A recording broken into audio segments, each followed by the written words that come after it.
ইনকিলাব মঞ্চের মুখপাত্র ওসমান হাদি হত্যাকাণ্ডের পর দেশের রাজনীতিতে নতুন করে নিরাপত্তা আতঙ্ক ছড়িয়েছে। এই ঘটনার পর রাজনৈতিক দলের শীর্ষ ও জেলা পর্যায়ের নেতাদের নিরাপত্তা ঘাটতির বিষয়টি সামনে আসে। পরিস্থিতি বিবেচনায় সরকার ও আইন শৃঙ্খলা বাহিনী যৌথভাবে অনুসন্ধান চালিয়ে নিরাপত্তা ঝুঁকিতে থাকা নেতাদের একটি তালিকা তৈরি করেছে।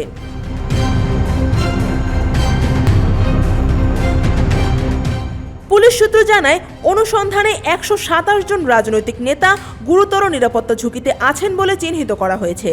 তালিকায় বিএনপি, জামায়াতে ইসলামী, জাতীয় নাগরিক পার্টি সহ বিভিন্ন রাজনৈতিক দলের নেতা রয়েছেন।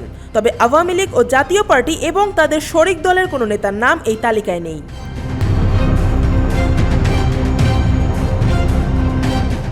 সূত্র আরও জানায়, তালিকাটি ঢাকা সহ দেশের বিভিন্ন জেলায় গুরুত্বপূর্ণ নেতাদের নিয়ে তৈরি করা হয়েছে। প্রতিবেদনে কারা কী কারণে নিরাপত্তা ঝুঁকিতে আছেন সেই তথ্য উল্লেখ করা হয়েছে। একই সঙ্গে নেতাদের নিরাপত্তা জোরদারের একাধিক সুপারিশও করা হয়েছে। এই তালিকার ভিত্তিতে সরকার ইতিমধ্যে 20 জন নেতাকে ব্যক্তিগত নিরাপত্তায় গানম্যান ও আগ্নেয়াস্ত্র ব্যবহারের অনুমতি দিয়েছে। পাশাপাশি আরও 73 জন নেতা অস্ত্রের লাইসেন্স চেয়ে আবেদন করেছেন। এসব আবেদন যাচাই বাছাই করে স্বরাষ্ট্র মন্ত্রণালয় ধাপে ধাপে অনুমোদন দিচ্ছে।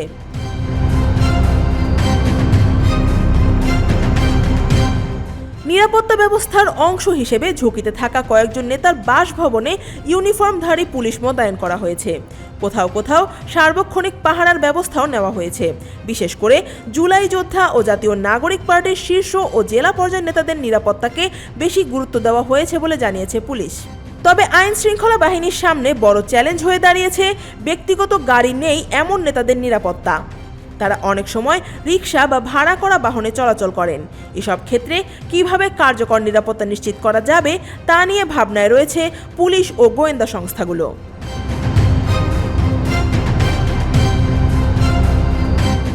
পুলিশের একাধিক সূত্র জানায়, জাতীয় নির্বাচন সামনে রেখে একটি বিশেষ মহল দেশকে অস্থিতিশীল করার চেষ্টা করছে। আন্ডারওয়ার্ল্ডের শীর্ষ সন্ত্রাসীরা ভাড়াটে কিলার ব্যবহার করে রাজনৈতিক পরিস্থিতি উত্তপ্ত করতে পারে এমন আশঙ্কাও করা হচ্ছে। এই প্রেক্ষাপটে সীমান্ত এলাকায় নজরদারি জোরদার করা হয়েছে এবং চোরাগোপ্তা হামলা ঠেকাতে গোয়েন্দা তৎপরতা বাড়ানো হয়েছে।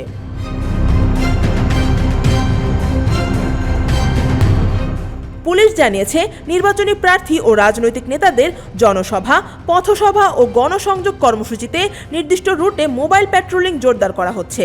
পাশাপাশি সন্দেহভাজন ব্যক্তিদের বিষয়ে দ্রুত তথ্য পেতে কমিউনিটি পুলিশিং কার্যক্রমকেও সক্রিয় করা হয়েছে।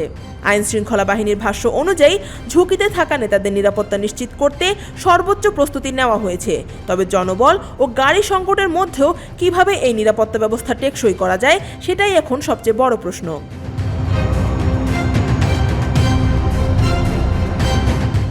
জাতীয় নির্বাচন যত ঘনিয়ে আসছে, রাজনীতিতে নিরাপত্তা উদ্বেগ ততই বাড়ছে। এই পরিস্থিতিতে সরকার ও আইন শৃঙ্খলা বাহিনীর নেওয়া পদক্ষেপ রাজনৈতিক সহিংসতা ঠেকাতে কতটা কার্যকর হবে সেদিকেই এখন নজর সবার। আফিয়া আক্তার, ঢাকা ওয়াচ।